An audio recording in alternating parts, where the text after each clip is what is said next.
A very good day to Shamila. So today in this meeting, we're going to discuss about how to protect data and privacy in terms of collection data, storing data, and transmitting.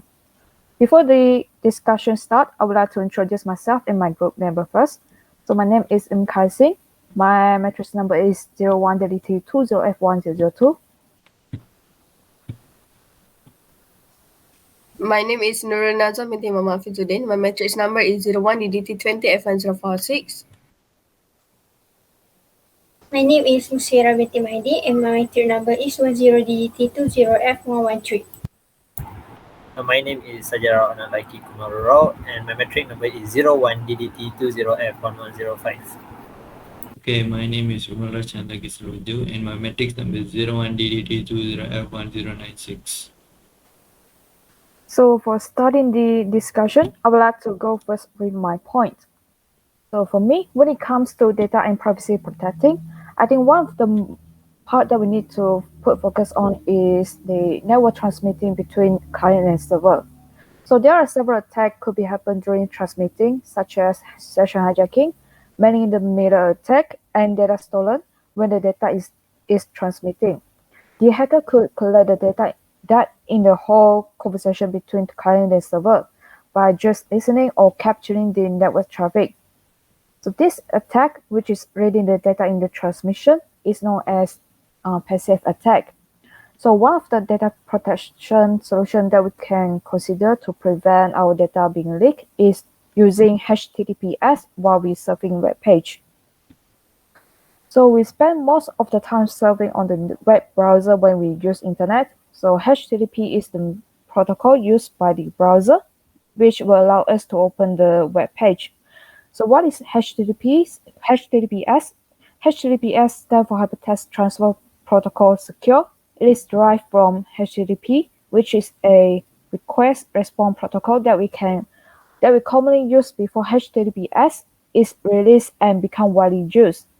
HTTP is used in communication between client and server, and we use this protocol to request or retrieve data from the web server.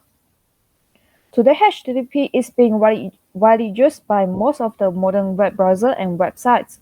The websites that are still using HTTP is not considered secure anymore and will be labeled as not secure by the web browser. So this is to inform the user that they are browsing an insecure website and remind them not to expose their sensitive personal information. So why we use HTTP? This is because HTTP is more secure than HTTP. The encryption protocol, which is SSL or TLS, is used in HTTPS. The encryption protocol will encrypt the transmission, and TLS layer acts like a shield, prevent anyone else watching the traffic between client and server.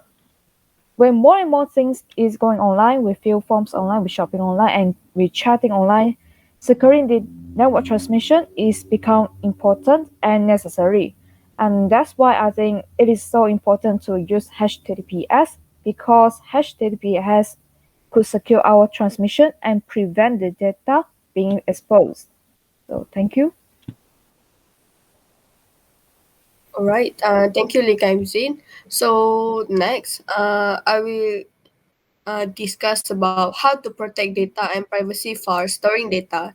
So I'll choose secure your devices and network. It is very important to secure your device and network when you storing your data to protect your data from being stolen.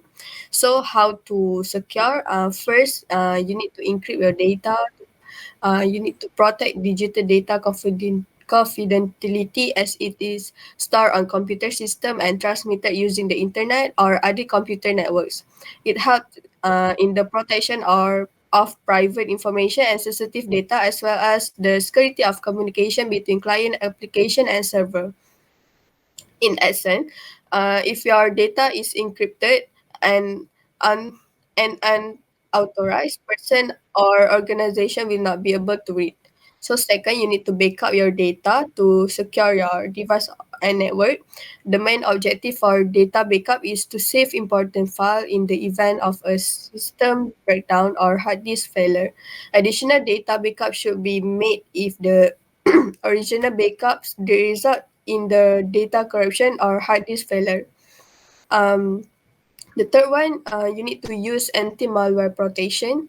So malware is software that is meant to infiltrate or harm your computer without your permission. So malware comprise computer viruses, worm, Trojan, horse, spyware, and other malicious program. It may be found on website and email as well as in download file, image, movie, and etc. Running a good antivirus protection application is the best way to prevent becoming infected. So the last one is you need to secure your wireless network at home or business. It is always recommended to secure your wireless network with a password to hide your Wi-Fi network. Set up your wireless access point or router so it doesn't broadcast the network name known as the service site identifier SSID password. Protect access to the router even if there are merely attempting to get free Wi-Fi access. You don't want to inadvertently share private information. Also, make sure the Wi-Fi network is secure, encrypted, and hidden. So that's all for my part. I will pass to Musfira. Thank you, Nuranazo. Next, I will discuss about customer data protection. There are 4 steps to protect customer data, which is only collect vital data. If it's only focused on collecting data, that is actually vital to your marketing effort. There are 2 things. Firstly, decrease the internal value of your data. Next, it will increase consumer confidence. Decreasing the internal value of your data, it will help data security because hackers are less likely to steal low value data. If all a hacker has to gain from you is a list of images, they might not put for the effort. You need to only collecting vital data can increase consumer confidence too. When you are collecting data, that doesn't seem necessary to the consumer. They might place less faith in your company. Next, secondly, limit access to data. Limit access data means there are few point of vulnerability for your organization. Each access point where someone physically log into the data administrator is a point of weakness. Having a fewer employee with access to your customer data also reduce the risk of internal data. For example, let's say you have to fire an employee but they have to access to so many SAS tool, you're not even sure what tool they have access to.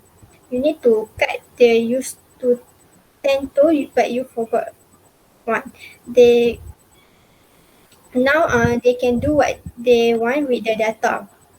Just limited the access with the tool they need. You have better understanding which tool you need to cut off. Then thirdly, you need to use password management tool. These two are to create and store complete for all the tool and software that you use. Typically, people will use complete password because they are hard to remember. Password management tool make that much simpler by encrypting and storing each password. That way, when someone need to log into a tool, they able easily to pull the login information from the password manager. Good password manager tools are to use in complete encryption for the password they store. Encryption makes the password endurance to enter without the encryption key. Password management tools are even more valuable when you use just one login for a specific tool or piece of software. Uh, Next, you need to set minimum security standard. Your data is only secure as to if you are using. anytime you are considering adding another tool to your marketing stack, evaluate that tool security standard. If the tool isn't secure as possible, your data isn't secure as possible. For the tool you are currently using, double check their security standard. That's all from me. Thank you. So next I'm going to talk about data protection and privacy for user data. So the term of data protection and data privacy are often used in interchangeable, but there is an important difference between the two.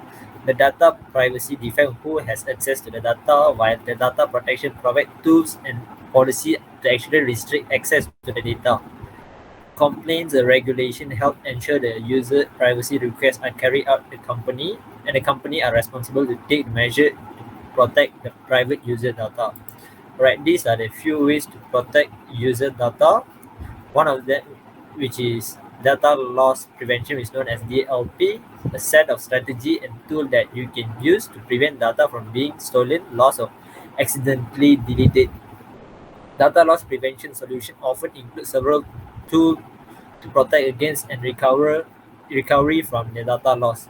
The second one going to be a storage with built-in data protection. The modern storage equipment provide built-in disk clustering and redundancy. For example, clouding Hyperstore provide up to 49 of durability, low cost enable storage of large volume of data, and fast access of minimum RTO or RPO. Okay, next is going to be encryption. Alter data content according to an algorithm that can only be reversed with the right encryption key. The encryption protection your data from unauthorized access, even the data is stolen, by making it unreadable. So these are some of the ways to protect data. So next.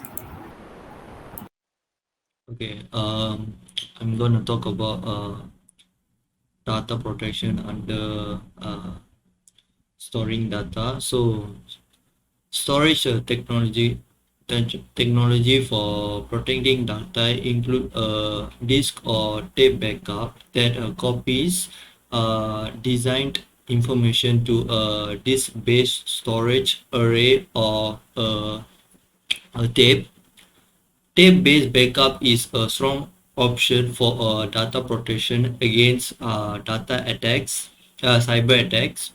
Although access to the tapes can be slow, they are portable, portable and offline when not loaded in a drive, and those safe for trades over a network.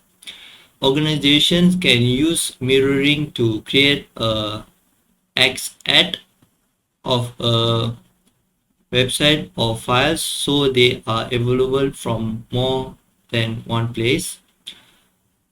Storage snapshots can automatically generate a set of pointers to information stored on tape or disk, enabling faster data recovery while consistent data protection, which is a CDP, backup all data in an enterprise whenever can change is made. That's all. Thank you.